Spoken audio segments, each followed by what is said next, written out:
Oke, kita lanjutkan ke pembahasan soal berikutnya nomor 18.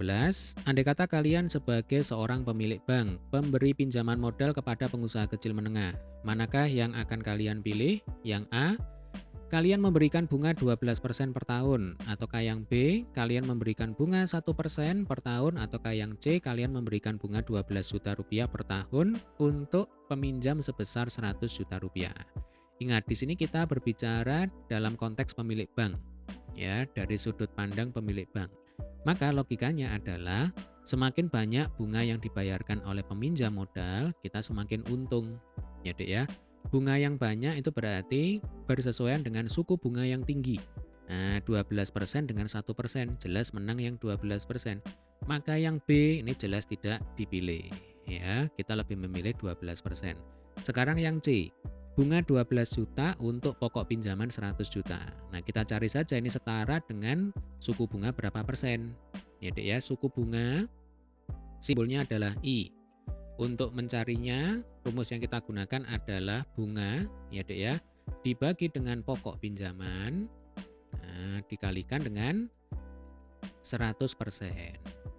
Ya, supaya nanti satuannya dalam persen. Ini adalah rumus dasar, ya Dek ya, jadi jangan sampai dilupakan, harus selalu diingat-ingat. Oke, bunganya 12 juta rupiah. Ya, kita hitung di sini ya. Jadi bunganya 12 juta rupiah. Lalu pokok pinjamannya 100 juta. Nah, tiap pinjam uang 100 juta, maka bunganya 12 juta rupiah. Lalu ini kita kalikan dengan 100%. Tinggal kita sederhanakan, ya Dek ya. Yang atas nolnya kita coret 3, yang bawah dicoret 3. Oke, yang atas kita coret 3 lagi, yang bawah juga dicoret 3. Kemudian di sini ada 100, kita coret dengan 100 yang ada di sini. Ya, berarti 12. Ya, 12 persennya tinggal ditulis ulang. Oke, jadi kalau bunga 12% untuk tiap peminjaman 100 juta itu ternyata setara dengan suku bunga 12%, berarti sama dengan opsi yang A.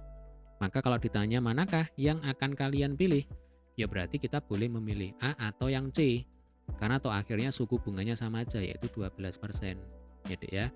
Jadi kita bisa memilih, ya Dek ya, bisa memilih opsi yang A, ya opsi yang A atau yang C, ya atau yang C, ya. Kemudian prinsipnya adalah makin tinggi suku bunga, ya Dek ya, makin tinggi persentase suku bunga,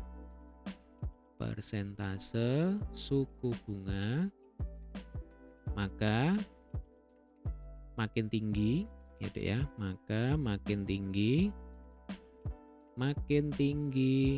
keuntungan, ya keuntungan yang didapatkan oleh bank. Nah, ini alasannya. Yang didapatkan oleh bank. Ini kalau dari sisi pemilik bank ya. Kalau dari sisi peminjam, tentunya yang menguntungkan peminjam adalah yang bunganya 1%.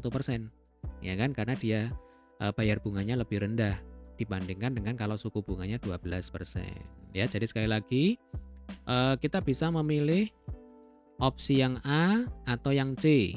Ini kalau kita sebagai seorang pemilik bank, ya, alasannya adalah makin tinggi persentase suku bunga, ya, maka ini saya hapus saja ya. Nah, maka makin tinggi keuntungan yang didapatkan oleh bank tersebut. Baik, demikian tadi adalah penyelesaian untuk soal nomor 18. Ya, untuk pembahasan soal nomor yang lain silakan dicek di playlist ya, linknya muncul di akhir dari video kita kali ini. Oke, sampai ketemu di video pembahasan soal berikutnya.